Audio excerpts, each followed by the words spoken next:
Hello, darkness, my old friend.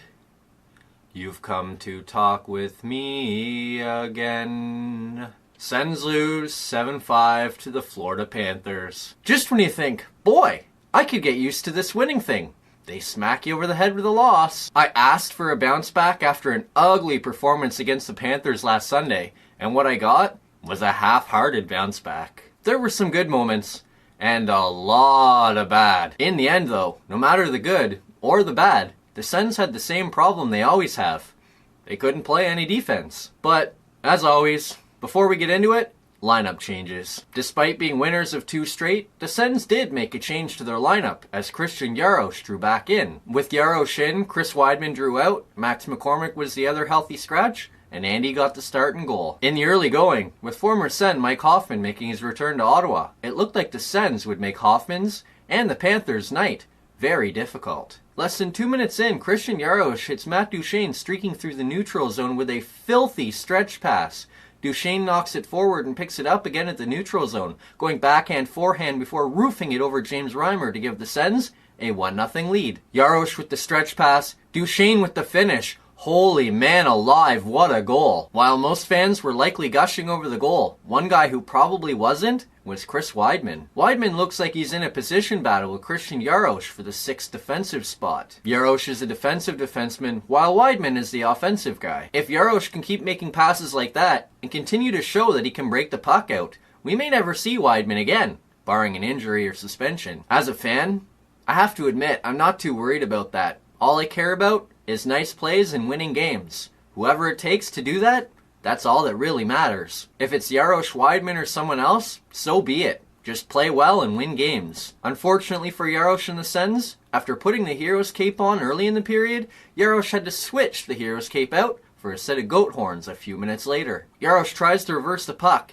It doesn't work, it lands on the stick of Lamenko. He feeds Brouwer, who taps it in the empty net, and just like that, we're knotted at 1. Jaros cannot give the puck away like that. Plain and simple. Having said that though, while I don't blame Duchene at all, it would have been nice if he had covered the front of the net. I know he wasn't expecting Jaros to turn the puck over like that, which changed angles and responsibilities, but the truth is, with a young and experienced team, sometimes you have to expect the unexpected. Besides, covering the front of the net is always important.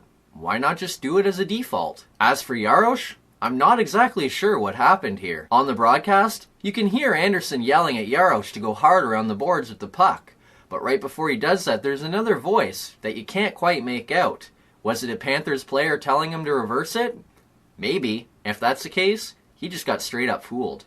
What I do know is, when a goalie's telling you to do something, they're supposed to be your eyes on the play, so you should probably just listen to them instead of anybody else yelling at you. Lesson learned, I hope. Not even 2 minutes later, Brady Tkachuk gets called for high sticking, and the Panthers go to the power play. Trocheck's shot is stopped, Anderson kicks out the rebound, Cachet can't control the rebound, Barkov picks it up, fires it in the net, and the Panthers lead 2-1. Just a tough break.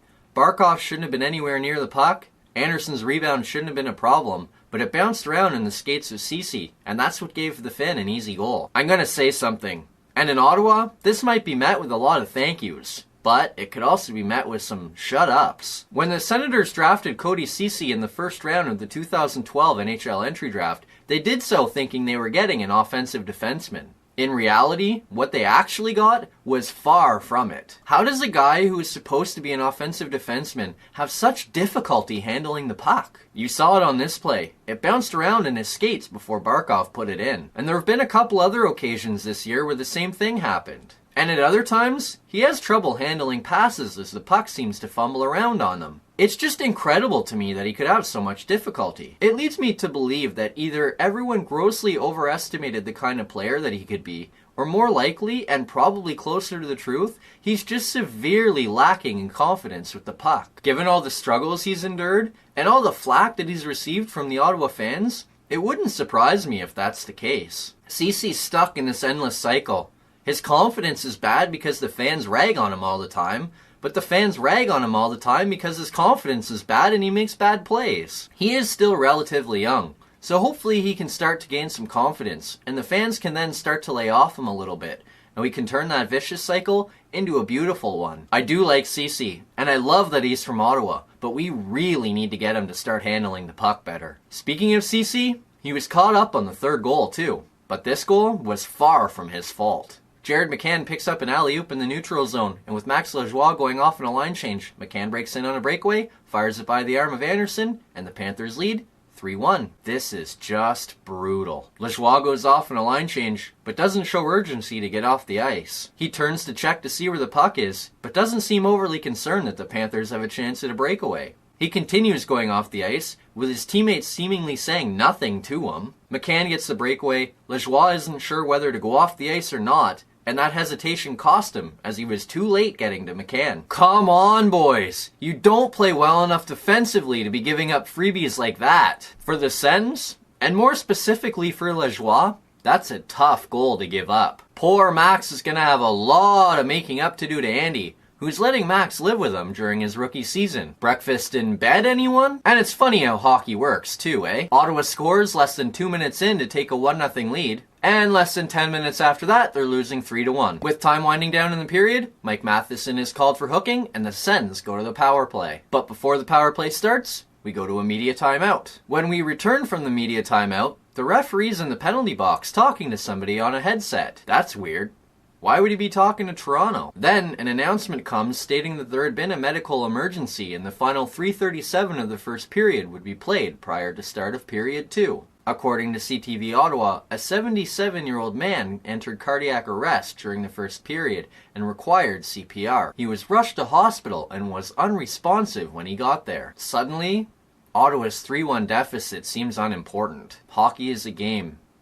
It's an outlet we use to relieve stress, and a way for us to forget about our days. That never becomes more obvious than when something like this happens. My heart breaks for that man and his family. I hope they can find some kind of peace in a really difficult day. After the intermission, both teams return looking to regain some sort of normalcy. But we don't get very far and we get another sobering taste of reality. Vince Trocheck and Ryan Dzingel get tied up behind the Sens' goal.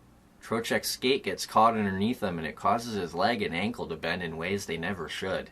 It reminded me very much of an incident from the day prior, where Washington quarterback Alex Smith saw his ankle snapped in a very similar situation. It was a disgusting injury, and I wouldn't be the least bit surprised to see Trocheck suffered, if not the same injury, at least one that was very similar. Because he was wearing hockey equipment, it is tougher to tell, but it certainly wasn't nice. I'm not even going to wish him a speedy recovery either. I just want him to recover. Joe Theismann suffered a career-ending ankle injury on a very similar play in the 1980s. I know the medical industry has improved significantly since then, but we still don't know the extent of Trocheck's injury. Before I hope he recovers quickly, I just hope he recovers fully. No limitations, no chronic pain for the rest of his life. Just a perfectly healed body that shows no sign of injury. You'd rather he never got injured, but we're past that point, so now you just hope he recovers as if he was never injured at all. Trocheck's injury was very severe. It caused a delay in the action, and as a result, they needed to bring a stretcher on the ice to get him off. And, understandably, it also shook up both benches. What a first period, and we're still not even done. After everything that's gone on, how do you get back to hockey? Somehow we try, and the Panthers do a better job of it than the Sens. With less than a second left on the clock, Evgeny Dadonov bangs home an Aaron Ekblad rebound to put the Panthers in front, 4-1. After the early intermission, the Trocheck injury, the lack of an intermission after Ottawa gave up a last-second goal, the fact that they gave up 4 unanswered goals, it had the feeling of a long night. But less than 2 minutes into period 2, the Sens snapped the Panthers' streak of 4 straight goals. James Reimer comes out to play Cody Cece's dump-in. He throws it on the stick of Batherson, who quickly fires it in front of Duchesne. And with the net empty, Duchesne taps it in, and Ottawa's deficit is 4-2. Not much to say about this one. Free gift from Reimer. We'll take it. A few minutes later, the Sens go to the power play. Matt Duchesne sends a cross-ice feed to Ryan Dzingel. Before it gets there, it gets tipped in front. And I must be dirty, 'cause it's bath time again! Drake Batherson tips home Matt Duchesne's pass, and the Sens trail 4-3. A smart play by Duchesne, who knew that Batherson was there, and a real nifty play by Batherson. You could tell Reimer was fooled on the play. I don't think he was expecting Batherson to tip that. He did, and we have a game again. But a few minutes after that, you let Ryan Reeves run roughshod over you earlier this season. Why not let the biggest enforcer in the NHL today do it to you as well? Sure enough, Michael Haley taps in a Juho Lamenko pass, and the Panthers lead 5-3. Come on, really? Michael Haley? The guy fought nearly 1/3 of his games last season, had far and away the most fights in the league, didn't play 8 minutes a night, and you're gonna let him do that? The Sens had 5 players standing between the front of the net and the hash marks, basically standing in the shape of the flying V, yet Haley skated between them all and scored. Another example of atrocious defense. Man alive, does it drive me crazy. It seems so correctable, yet nobody seems to care about correcting it. Poor Andy. Poor Andy is right. Just before the end of the period, Mikhail Bodker can't convert a nice chance in front. The Panthers go back the other way on a 3-on-2. Lamenko feeds Vetrano. He taps it by the outstretched pad of Anderson, and it's 6-3. You miss a great chance to score at one end, and don't. Sure enough, you don't have anybody covering. They race back the other way, and they get a goal. It's just so irritating. First of all, I hate when you can't convert and the other team goes back the other way and scores. Add in the fact that nobody wants to cover for a defenseman, and geez, does it make it just that much worse. On top of that, why does nobody seem to care about wanting to help Andy out? The goal spells the end of the night for Andy, and it's a good thing too. Get him the heck out of there. He doesn't deserve to be exposed to this. Give him the rest of the night off. His defense already took the night off. Why not give him the night off too? And the Sens head into the third period, trailing 6-3. They made a run in the second and played pretty decently at times, so the chance for a comeback was still there. We just need an early goal. Sure enough, just over 6.5 minutes into the final period, Bobby Ryan's centering pass bounces off Zach Smith and gets by James Reimer.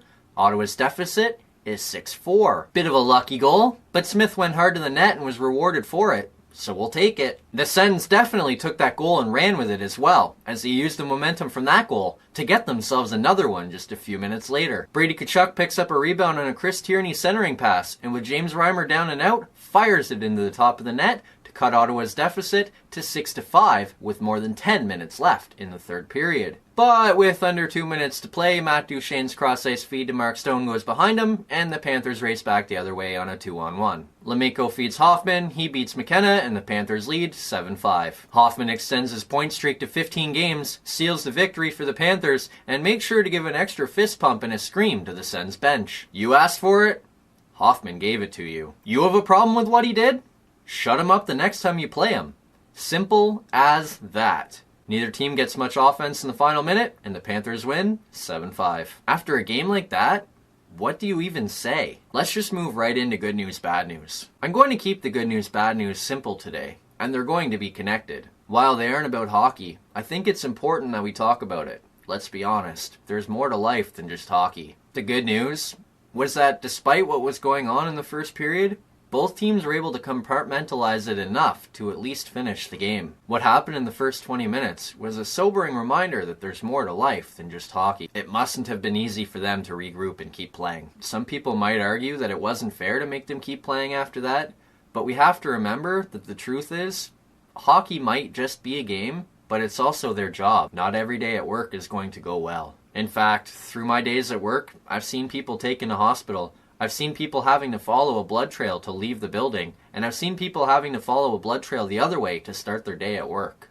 It's extremely unfortunate that they had to deal with these terrible life situations, but it does happen. And it was nice to see that they were able to at least compartmentalize it enough to finish. Having said that, the bad news was that they had to. Having someone suffer a heart attack at an NHL game doesn't happen all that often, but unfortunately, it does happen. In all areas of life, and all walks of life, health tragedies happen. I wish they didn't, but they do. All we can do now is hope. There hasn't been an update on his condition, but he hasn't been pronounced as deceased just yet. So that means there's still a chance that he could make a full recovery. And hopefully for his sake, and for the sake of his family and friends, he does make a full recovery. Man, that's scary. And speaking of scary, in a different way, the Trocheck injury was scary itself. Obviously it doesn't come with the same life and death risks, but it's still a serious health concern. When we think of professional athletes, we tend to think of them as a 20-year product that we use up and then replace with a younger, newer version. Athletes typically join the league around their 20s and then stay until close to their 40s. Then we move on to somebody else and forget about them. What this injury reminds me is that These guys have a life outside of hockey. When Trocheck retires, I'm sure he has grand plans of playing hockey with his kids and helping raise his lifeblood. An injury like he sustained could have serious repercussions on that later in his life. I really hope it doesn't, but it could. Whatever his injury is, whenever it comes out, it will be important that everyone is on the same page. The most important thing is it heals, and it heals properly. No cutting corners to return quicker, and no returning before it's fully healed. Give the injury the full time to heal properly and fully, then return to the lineup. I can't imagine Trocheck will make or break the Panthers season, so give him the time he needs to fully recover, and if he's healthy before the end of the year, you can insert him into your lineup, and it'll be like a free trade deadline acquisition. Hopefully Trocheck and the fan both enjoy a full recovery. Next up, the Sens head out on the road for a Wednesday evening matchup with the Minnesota Wild. The contest will be the first of the season between the two teams, but the Wild come in with the momentum, having won 4 in a row, including the last 3 by a combined score of 14-6. And so far this season, the Wild have been the much better team, as they hold a record of 12-7-2 to sit third in the Central Division. The Wild's 26 points are also 5 ahead of the Senators' 21. Having lost 4 straight against the Wild, and with the game coming in Minnesota, the Sens are in for some serious trouble. So far this season, the Sens have just 2 wins and 8 tries away from the Canadian Tire Center, while the Wild have won 6 and have points in 8 of 10 at home. Managing the game on the road and handling a solid Wild team at home will be key for the Sens if they hope to have any success. Add in the fact that the game starts a half an hour later than the Sens are used to, and it could be a real challenge. See ya Wednesday night.